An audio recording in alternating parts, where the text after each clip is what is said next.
Welcome back to Surviving and Thriving, where we share with you the things that we have learned as we have transitioned our family from struggling to survive disease to thriving right smack dab in the midst of it, in the hopes that something that we share with you will help you, enlighten you, and encourage you as you transition your family from struggling to survive disease to thriving right smack dab in the midst of it. I have said a couple times over the years, and on a video that I recorded earlier, I don't know when you'll be able to see it, but if you recall on older videos, I have mentioned that I always tell my kids, if you don't know why you're doing something, don't do it. I don't know is not an answer. Don't that irritate you if you have kids? Doesn't that irritate you? It irritates me when I ask my kids, why'd you do it? And they go, oh, I don't know. No, you know why you did it, right? If you don't know why you did it, then you shouldn't have been doing it. You need to know why you do what you do. If you don't know why you're doing it, that means you should not be doing it. So I tell my kids that all the time. But if that goes for you and me too.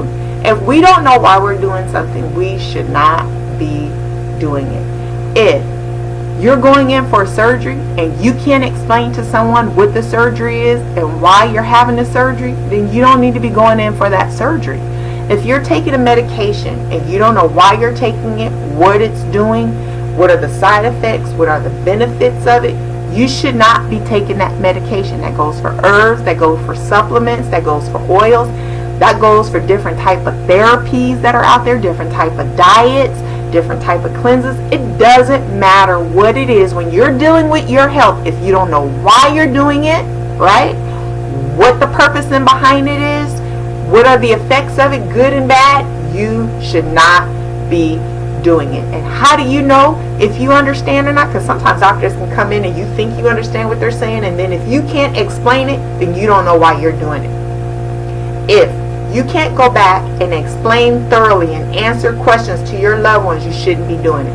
And if you can't explain it and they have questions and you don't know the answers to those questions, you shouldn't be taking it. All your questions are doing it. All your questions and answers should be answered, and you should have questions and you need answers before you take anything, implement anything, or do anything.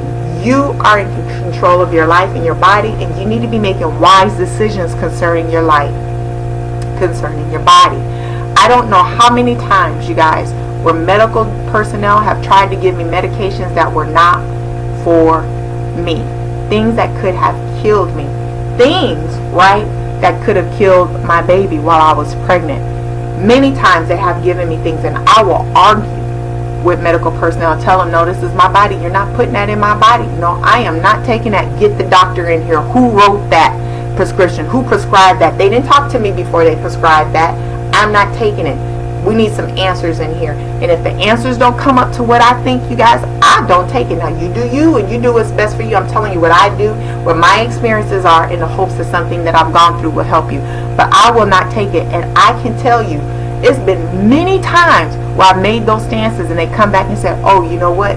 You're not supposed to be taking that. I'm so glad you're not taking that. Or where they came back and said, oh, hey, don't do that because that'll kill your baby, or this will put you in a coma, or this will do this. I've been through so many things, you guys. I've had doctors and medical personnel try to push stuff on me, and I sit there and say, okay, so this does that, right? And what I'm going through, if I take that, that would kill me. Yes. And you're telling me to take this. Yes. So if I take that, that causes this, which would kill me. Yes. And you're telling me I need to take it. Yes. And I look at my husband and go, am I the only person hearing this? Am I the only, are you trying, in my face, telling me you're trying to kill me? Oh no, this is what we do for everybody. This is good for you, but it's going to kill me, right? Yes. Okay, I'm not taking it. And I have made many a stance. Got many a doctors mad, many a nurses mad, many a hospitals angry with me. But this is my life. If I die, they just going to send a bill to my husband, right? So that devil's a lie. I'm going to live, right? And they're going to fill that room with the next patient that comes in. I do not accept this is what we give to everybody as an answer. When you go in the hospital, they're going to come in there, they're going to give you Prilosec, they're going to give you all this other stuff, try to shoot this stuff up in you, and I say no. You do know you have the right to say no, right? You are not subject to a doctor, you're not subject to nurses. You are in control of your life. they are subject to you. They're to do the best that they can for you, but they can't do anything without your permission. And every time I go in, we go through this stuff. Every time I've ever been in there, because praise God, I haven't had to be hospitalized in a couple of years now, right? It's been 2 years now. And I tell them, I say, hey, who prescribed this? Oh, we'll give this to everybody when they come through the door. I'm not everybody. I don't care what you do for everybody else. Don't tell me what other people do. Talk to me about my body. I don't care about this everybody stuff. Don't cookie cutter me. I'm not cookie cutter. I'm unique. I'm an individual. Deal with Tammy. We're not dealing with the rest of the world. I don't do that. Or if the nurses, a lot of times the nurses can't explain. Well, what is that? Well, it's sort of like this. Have you ever seen a commercial with the purpose? No, you tell me what it is and what it's for and what it's due. And a lot of that stuff they'll tell you now, because I guess they've been having this issue a lot. So now the standard answer is, well, it's to help you with your stomach, because a lot of people go into the hospital and, they get nervous and they get upset, and it's to help you to prevent an ulcer. Well, that sounds great, but it ain't great for me. That don't sound great for me. I ain't got an ulcer. I ain't in here fretting. I'm in here in faith. I'm not all flipped out, tripped out, worrying.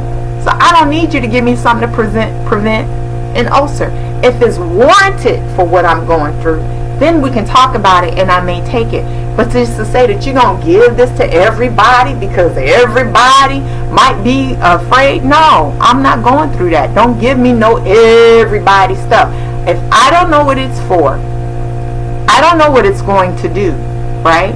And if I don't feel like it's appropriate for me, I am not going to take it. Now, you do what's best for you, but I would suggest that you learn how to take your stance too, and get the understanding that we appreciate medical doctors, we appreciate medical personnel.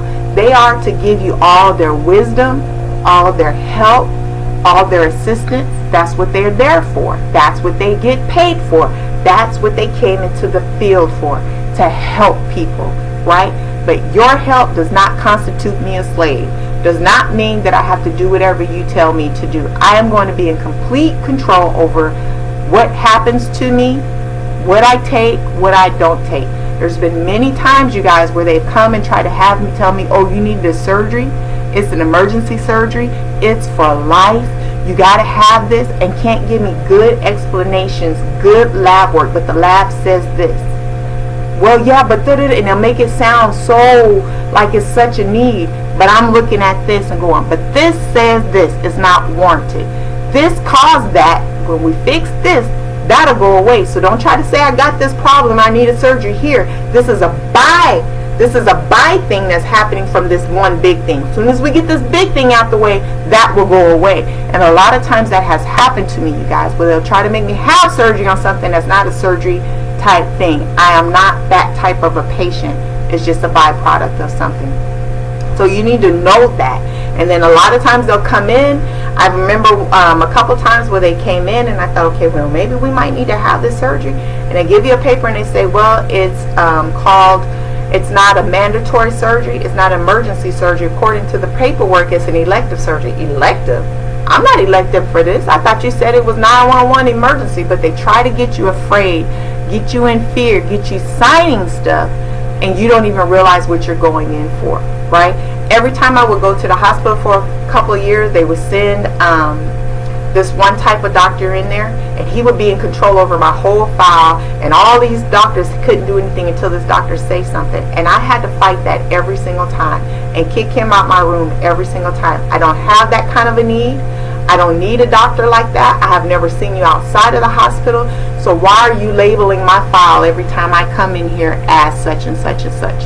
If you notice, when people go to the hospital and as you deal with other kinds of people, you guys, there'll be a time where everybody who's going through is being gone through and submitted under something.